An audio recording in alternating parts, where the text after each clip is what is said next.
तो हम सभी जानते हैं कि किसी भी देश की उन्नति के लिए देश के सारे राज्यों का योगदान बेहद ज़रूरी होता है और एक राज्य को आगे बढ़ाने के लिए इसके नागरिकों का समृद्ध होना भी बेहद आवश्यक है। जब ऐसा नहीं होता तो वो राज्य बाकियों की तुलना में पिछड़े रह जाते हैं। अब यदि हमारे ही देश के दो मुख्य राज्य यूपी और बिहार की बात करें तो जनसंख्या के हिसाब से ये भारत के दो सबसे बड़े राज्यों में गिने जाते हैं, लेकिन इन राज्यों में गरीबी की अधिकता होने की वजह से इनका नाम गरीब राज्यों की लिस्ट में शामिल होता है। लेकिन एक समय ऐसा भी था जब ये दो राज्य काफ़ी समृद्ध और साधन संपन्न हुआ करते थे, लेकिन फिर आखिर ऐसा क्या हुआ कि आज इन दोनों राज्यों के नाम सबसे गरीब राज्यों की लिस्ट में शामिल होता है। हेलो एवरीवन, मैं आकृति अग्रवाल आज आपके सामने एक नया वीडियो लेकर उपस्थित हूं। अपने आज के वीडियो में हम बात करेंगे कि एक समय में यूपी और बिहार जैसे दो बड़े राज्य जो कि साधन संपन्न हुआ करते थे वो आखिर गरीब राज्यों की लिस्ट में शामिल कैसे हो गए। तो चलिए बिना देर के वीडियो को शुरू करते हैं और जानते हैं इस बारे में डिटेल में। अब अगर बात करें कि यूपी और बिहार जैसे राज्य गरीबी की शुरुआत आखिर हुई कहाँ से, तो इस सवाल के जवाब के लिए हमें समय में थोड़ा पीछे जाना होगा। समय में थोड़ा पीछे जाने पर हमें ये पता चलता है कि इन राज्यों के पतन की शुरुआत सन 1793 में हुई थी। दरअसल इसी साल यूपी और बिहार के अंदर अंग्रेज सरकार के द्वारा पार्लियामेंट सेटलमेंट एक्ट लागू किया गया था। दरअसल इसके पहले भारत के लोगों से टैक्स के रूप में लगान वसूला जाता था। ब्रिटिश राज से पहले इन राज्य के राजा लोगों से लगान वसूला करते थे। हालांकि इसकी कोई तय सीमा नहीं होती थी, लेकिन जब ब्रिटिश सरकार ने यूपी और बिहार से इस पार्लियामेंट सेटलमेंट एक्ट को लागू किया तो लगान की एक सीमा तय कर दी गई, यानी कि फसल कम हो या फिर ज़्यादा तय सीमा के हिसाब से ही उन्हें लगान देना पड़ेगा।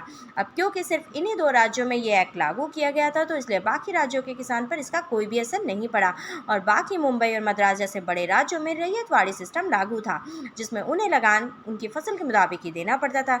यानी कि यदि मुंबई में किसी साल सूखा पड़ा तो उन्हें उसके हिसाब से कम टैक्स देना पड़ेगा। साथ ही इन दोनों राज्यों में जमींदारी सिस्टम की भी शुरुआत की गई, यानी जमींदार लोगों से लगान वसूल कर अंग्रेजों को दे दिया करते थे। अब हर वक्त तय सीमा के मुताबिक किसानों को लगान देना मुश्किल था। ऐसे में वहां के लोगों की हालात खराब होने लगे, क्योंकि जब भी इस तय सीमा के हिसाब से किसान जमींदारों की लगान नहीं दे पाते तो जमींदार उनकी जमीनों को छीन लेते थे। मतलब अंग्रेजी सरकार इस एक्ट के बहाने लोगों से उनकी जमीनें भी छीन रही थी। अब जिन किसानों का घर ही उनकी ज़मीन पर खेती से चल रहा था वे बेरोजगार हो जाते थे। कई ने तो इस वजह से आत्महत्याएं भी कर ली। इनफैक्ट अगर बात रिपोर्ट्स की माने तो नक्सलवाद की शुरुआत भी इसी जमींदारी सिस्टम की वजह से हुई थी। सन 1947 में भारत को अंग्रेजों से आज़ादी मिलने के बाद जमींदारी सिस्टम को इन दो राज्यों से हटाया गया, लेकिन फिर भी इन दोनों राज्यों की तरक्की नहीं हो पाई। इसका कारण जानने के लिए हमें Nobel prize winner Abhijit Banerjee और लक्ष्मी अय्यर की रिपोर्ट को देखना होगा, जिसमें उन्होंने उन दो राज्यों के बीच कंपैरिजन किया जिसमें ये सिस्टम लागू था और जिसमें ये सिस्टम लागू नहीं था। उन जगहों पर एग्रीकल्चर रेट, लिटरेसी रेट काफ़ी कम था और तो और मर्डर रेट जैसे क्राइम भी काफ़ी ज़्यादा थे। जमींदारों द्वारा हड़पी गई जमीन का असर बेहद ज़्यादा था। इस बात का सबूत ये भी है कि साल 2003 में कुल आबादी का 33% परिवारों के पास ही ज़मीनें थी और जिनके पास ज़मीनें थी वो भी काफ़ी कम थी।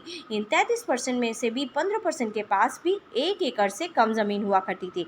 ये बात थी साल 2003 की, जब कभी ज़मींदारी सिस्टम भी लागू नहीं होता था। इसका तो एक ही सीधा सा मतलब निकलता है कि ज़मींदारी सिस्टम सिर्फ नाम के लिए ही था, लेकिन असलियत कुछ और थी। ये ज़मींदार खुद तो शहर में रहकर कामकाज करने लगे थे और अपनी ज़मीन को या तो भाड़े पर देने लगे या फिर खुद मजदूरों से ज़मीन पर काम करवाने लगे। अब मजदूरों के पास मशीन खरीद कर खेती करने के पैसे तो होते नहीं थे और जमींदारों का घर इस खेती के फसल पर निर्भर करता नहीं था, इसलिए वो भी अपनी ज़मीन के पीछे ज़्यादा खर्च नहीं करते और तो और किसान अपनी फसलों को शहरों में भी नहीं बेच सकते थे। उन्हीं ज़मीन पर कम उत्पादन की वजह से उनका प्रॉफिट ना के बराबर होता था। अगर बात पब्लिक इन्वेस्टमेंट की भी करें तो यूपी और बिहार में पब्लिक इन्वेस्टमेंट एग्रीकल्चर सेक्टर में काफ़ी कम थी। जहां एक और गुजरात और पंजाब जैसे राज्यों में 87% से ज़्यादा ज़मीन इरीगेटेड है, वहीं कम पब्लिक इन्वेस्टमेंट के चलते यूपी में सिर्फ 60% और बिहार में सिर्फ 50% तक ज़मीन इरीगेटेड है। इसका सबसे बड़ा कारण सरकार भी है, क्योंकि बाकी राज्यों के मुताबिक यूपी और बिहार में बिजली की सप्लाई में काफ़ी मुसीबतें थी। इसलिए जब 1980 में यूपी और बिहार के किसानों में ग्राउंड वाटर इरिगेशन की शुरुआत की तो उन्हें ज़्यादा फायदा नहीं हुआ। इसके अलावा भी गुजरात, महाराष्ट्र और पंजाब जैसे राज्यों में किसानों को सरकार की तरफ से सब्सिडी भी दी जाती थी।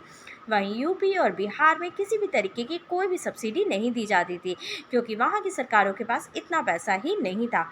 किसानों को पेस्टिसाइड्स, मशीनरी जैसी बेसिक चीज़ों में सब्सिडी नहीं दी जाती थी तो फसलों के दाम ऐसे ही बढ़े। अब किसानों की तरक्की होगी कैसे? अब जहां यूपी और बिहार में 50% से ज़्यादा लोग खेती पर निर्भर हैं तो उनकी तरक्की आखिर कैसे होगी? तो ये दो राज्य पिछड़े ही रह गए। बिहार के किसानों की गरीबी का एक और कारण प्राइड इक्वलाइजेशन पॉलिसी भी था। दरअसल सरकार ने बिहार में प्राइड इक्वलाइजेशन पॉलिसी बनाई थी। इस पॉलिसी के तहत दूसरे राज्यों के बिजनेस में ट्रांसपोर्ट के लिए सरकार से सब्सिडी दी जाती थी। हम सभी ये तो जानते हैं कि बिहार में मिनरल वेल्थ बहुत ही ज़्यादा है, इसलिए यहाँ से हर जगह मिनरल वेल्थ को बेचा जाता था। उदाहरण के तौर पर अगर कोई महाराष्ट्र का बिजनेसमैन बिहार से मिनरल वेल्थ लेता था तो वो उसे सब्सिडी दी जाती थी, यानी उसे ट्रांसपोर्टेशन का खर्चा नहीं उठाना पड़ता था। इसलिए उन्होंने अपना बिजनेस बिहार में शिफ्ट करना ज़रूरी ही नहीं समझा। अगर ये सब्सिडी लागू ना की जाती तो इन सभी को बिहार में अपना बिजनेस शिफ्ट करना पड़ता। इससे बिहार के लोगों को रोजगार मिलता और बिहार की भी तरक्की होती। सरकार को भी शायद अपनी गलती का एहसास हुआ और साल 1991 में इस पॉलिसी को हटा दिया गया, लेकिन तब तक बेहद देर हो चुकी थी। बाकी राज्य ऐसे में बहुत ही आगे निकल चुके थे। जहां बाकी मेजर स्टेट्स में अब प्राइवेट इन्वेस्टमेंट 16.45% तक हो चुका था, वहीं बिहार में ये 2% ही था। इन्हीं सब कारणों के चलते लोग दूसरे राज्यों में रोजगार के लिए जाने लगे और आज सबसे ज़्यादा माइग्रेशन यूपी और बिहार जैसे राज्यों में ही है। आपको इसके अलावा कोई और कारण के बारे में अगर पता है तो हमें कमेंट करके ज़रूर बताइएगा कि क्या वजह रहे कि ये दो राज्य बाकी राज्यों से पीछे रह गए। आज के वीडियो में बस इतना ही। For more such interesting video like and subscribe my channel. Thank you. Bye bye.